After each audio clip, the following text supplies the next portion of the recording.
اعوذ باللہ من الشیطان الرجیم بسم اللہ الرحمن الرحیم رب اشرح لی صدری ویسر لی امری واحلل عقدۃ من لسانی یفقہوا قولی۔ ہم دیکھ رہے تھے پرسکون گھر، اس کے لیے تیسری نصیحت بیٹی کو کی۔ اے میری پیاری بیٹی، اپنی زینت اور جمال کا ایسا خیال رکھنا کہ جب وہ تجھے نقاب بھر کر دیکھے تو اپنی انتخاب پر خوش ہو۔ سادگی کے ساتھ جتنی بھی مقدر ہو جائے خوشبو کا اہتمام ضرور کرنا۔ یاد رکھنا تیرے جسم اور لباس کی کوئی بو یا کوئی بری حیت اسے نفرت اور کراہت نہ دلائے۔ یہ بھی بڑی اہمیت کی حامل بات ہے۔ عورت اپنے شوہر کے لیے بلا و زنگار کرے۔ شادی کے شروع کے دنوں میں تو یہ جذبے اور شوق بڑے زوروں پر ہوتے ہیں، لیکن جو انسان عملی زندگی میں آتا ہے تو پھر بنا و زنگار کا معاملہ شوہر کی بجائے دوسروں تک محدود ہو جاتا ہے۔ جب کبھی گھر سے باہر کسی سے ملنے کے لیے جائیں تو تیار ہو جائیں، لیکن شوہر گھر پر آئے تو اسے ہمیشہ ہی عورت کے ہاتھوں سے لہسن اور پیاز کی بو آتی ہوئی محسوس ہو، پسینے میں بھیگی ہوئی، بال بکھرے ہوئے، حالات خراب اور چہرے پر ہوائیاں اڑتی ہوئی محسوس ہو، تو ظاہر ہے ایسی صورتحال میں محبت کے جذبے اگر کسی کے دل کے اندر ٹھاٹھے بھی مار رہے ہوں تو وہ بھی بالکل اپنی اصلی حالت پر آ جاتے ہیں۔ انسان کے لیے ایسی خاتون کو برداشت کرنا مشکل ہو جاتا ہے۔ مرد کا یہ حق ہے کہ عورت اس کے لیے خوشبو لگائے، بنے سنورے، اس کو ہمیشہ تر و تازہ ملے، لیکن ایک بات ذہن میں رکھیے، اس کا مطلب یہ نہیں عورت تصنع یا تکلف اختیار کرے، بلکہ سادہ فطری طریقے سے، جیسے سہولت اور آسانی کے ساتھ ایک خاتون گھر کے اندر رہ سکتی ہو، اسی طرح سے رہنا چاہیے۔ بہت زیادہ غیر فطری طریقے اختیار کرنے سے ایک انسان کا وقت بھی صرف ہوتا ہے اور شکل و صورت پر بھی کافی غیر فطری سی محسوس ہوتی ہے۔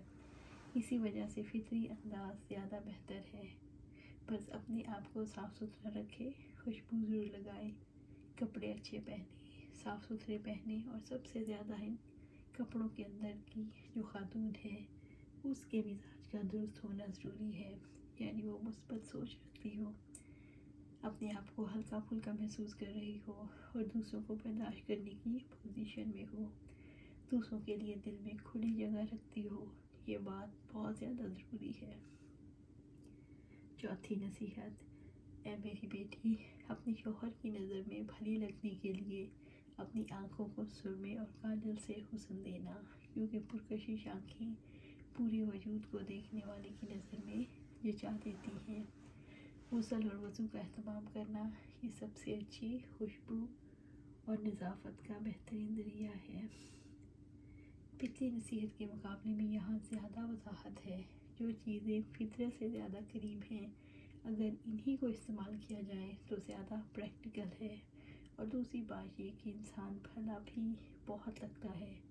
سرمے اور کاجل کے مقابلے میں اگر مسکار اور لائنر ہو تو انسان کافی تکلیف میں مبتلا رہتا ہے، کیونکہ اس کی احتیاط بھی بہت کرنی پڑتی ہے، اس کو لگانا بھی بہت مشکل اور اتارنا بھی کافی مشکل۔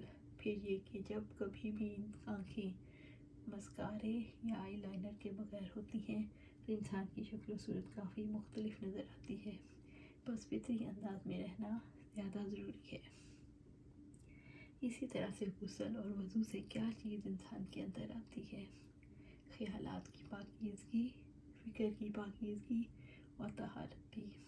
ایک عورت جب غسل یا وضو کرتی ہے تو اس کا تعلق کس سے قائم ہو جاتا ہے؟ اللہ تعالیٰ سے، اور جس کا رابطہ، جس کا تعلق مالک کائنات سے قائم ہو جاتا ہے، اس کے دل کے اندر اپنے رب کا ایک تعلق اور خوف ضرور موجود رہتا ہے، اور جب دلی رابطہ رب سے جڑا ہوا ہوتا ہے تو پھر ایک انسان دوسرے کے ساتھ زیادتی نہیں کرتا بلکہ اسے سہارا دیتا ہے۔ پانچویں نصیحت، اے میری بیٹی، ان کا کھانا وقت سے پہلے ہی اہتمام سے تیار رکھنا، کیونکہ دیر برداشت کی جانے والی بھوک بھڑکتے ہوئے شعلے کی مانند ہو جاتی ہے۔ ان کے آرام کرنے اور نیند پوری کرنے کے اوقات میں سکون کا ماحول بنانا، کیونکہ نیند ادھوری رہ جائے تو طبیعت میں غصہ اور چڑچڑاپن پیدا ہو جاتا ہے۔ بہت بہت ہی پیاری وصیت ہے۔ اس میں سے ایک چیز تو عورت کو بہت جلدی سمجھ آ جاتی ہے اور وہ اسے بہت محسوس کرتی ہے، مرد کا غصہ اور اس کا چڑچڑاپن، لیکن اسے یہ سمجھ نہیں آتی یہ سب کچھ کس وجہ سے پیدا ہوتا ہے۔ اس کے دو اسباب ہیں، ایک بھوک اور نیند کی کمی۔ عورت کو یہ دونوں اسباب دور کرنے کی کوشش کرنی چاہیے، ایک کھانے کا بر وقت تیار کرنا یا کروانا اور دوسرا نیند کا خیال رکھنا۔ یہ دونوں چیزیں ایسی ہیں جن کا عام طور پر کم ہی خیال رکھا جاتا ہے۔ نئی شادی شدہ جوڑے کے بہت مسائل ہوتے ہیں، جیسے شروع میں رشتہ داروں کے ہاں جانا، دعوتوں کا سلسلہ ہے، اور انسان خود بھی چاہتا ہے تھوڑا باہر رہے تاکہ آپس کی بات چیت کا موقع بھی ملے اور تھوڑا ہلکا پھلکا محسوس کریں۔ اس کا نتیجہ یہ نکلتا ہے رات دیر تک گھر سے باہر رہے اور گھر آنے کے بعد بھی سونے تک کافی دیر وقت لگ جاتا ہے۔ پھر مرد اپنی ڈیوٹی پوری کرنی ہوتی ہے تو پھر اس کے لیے مسائل پیدا ہو جاتے ہیں۔ رات دیر سے سوئے، دن بھر کام کیا اور اگلی رات پھر وہی مسائل، تو چڑچڑاپن پیدا ہو جاتا ہے۔ یہ ایک فطری امر ہے۔ اس وجہ سے اس بات کا خیال رکھنا بہت ضروری ہے کہ مرد کی نیند متاثر نہ ہو۔ اس کا اہتمام عورت کی جانب سے تب ہوگا جب وہ قناعت کرنے والی ہوگی، جو اپنے لیے جینے والی نہیں بلکہ دوسروں کی خوشی کی خاطر جینے والی ہوگی۔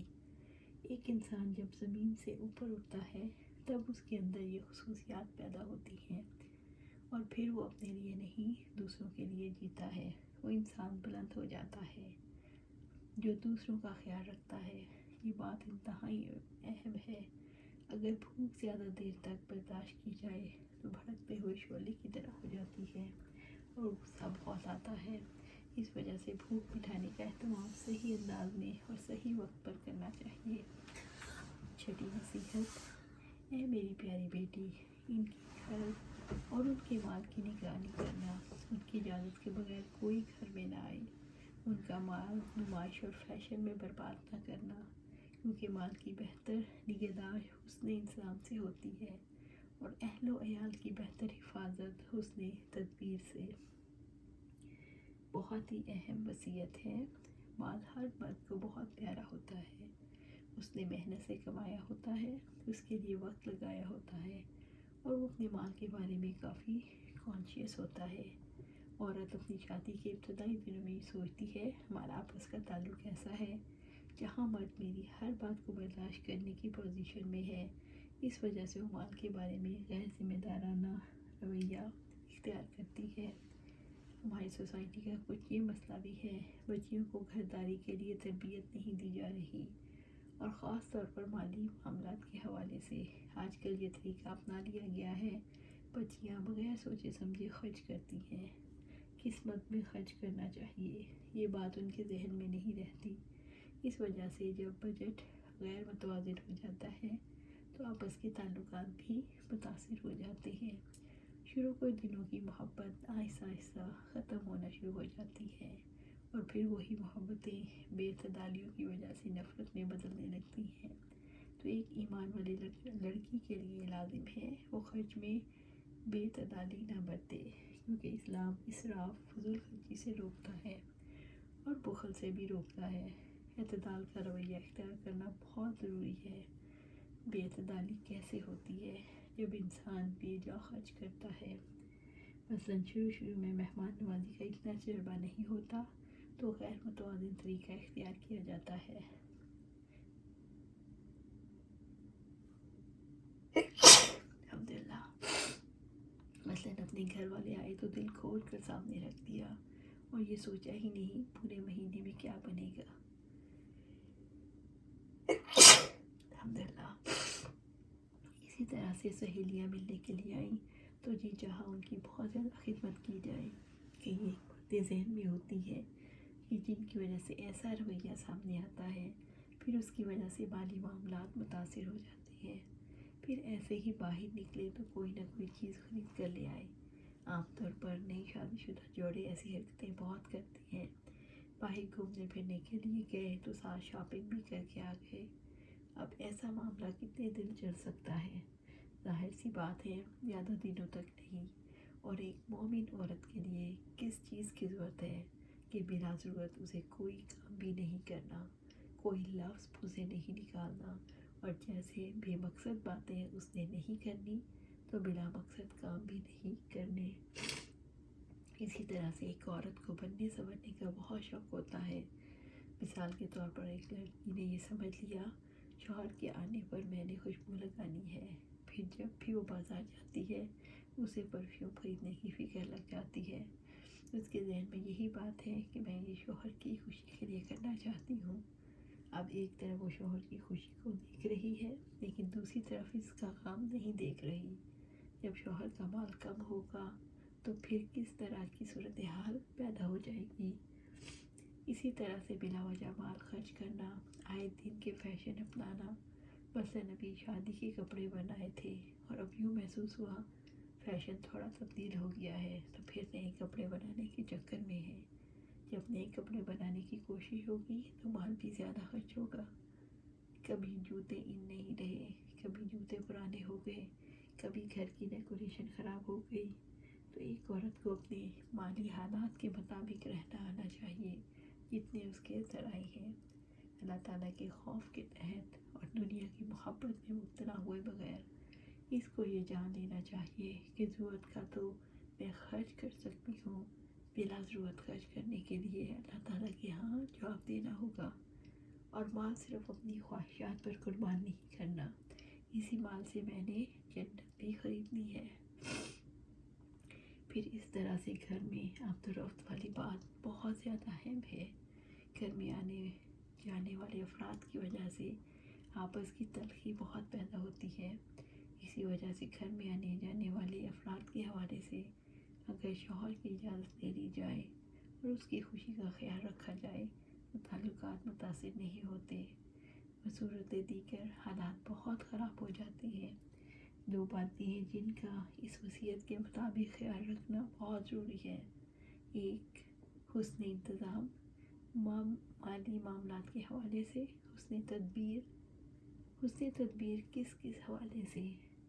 یعنی گھر کے اندر آنے جانے والے افراد کے حوالے سے شوہر کی خوشی اور اس کی پسند ناپسند کا خیال رکھنا۔ یہاں تک کہ جن افراد کے آنے کی آپ کو بہت خوشی ہوتی ہے لیکن شوہر ان کا آنا پسند نہیں کرتا تو حکمت کا تقاضا یہی ہے آہستہ آہستہ یہ زمین ہموار کی جائے۔ شادی کے بعد ایک لڑکی یہ غلط فہمی ہو جاتی ہے کہ اب سارے اختیارات میرے ہاتھ میں آ گئے، میں جو چاہوں کر سکتی ہوں، حالانکہ پہلے تو اکیلی تھی، ماں باپ کے گھر پر تھی، ماں باپ کے حکم کے تحت چلتی تھی اور پہلے تو اس کے ذاتی معاملات تھے۔ اجتماعیت تو ابھی پیدا ہوئی ہے، اس میں تو مشاورت ہوتی ہے اور کوئی بھی کام اگر مشورے کے بغیر کر لیا تو اس کے نتائج اچھے نہیں نکلتے۔ آج ہم یہی ختم کریں گے اور ساتویں نصیحت انشاءاللہ کل دیکھیں گے۔ اللہ سبحانہ تعالیٰ سے دعا ہے کہ قرآن و سنت کے مطابق زندگیاں گزارنے کی توفیق عطا فرمائے اور اس پر ثابت قدم رکھے۔ آمین یا رب العالمین۔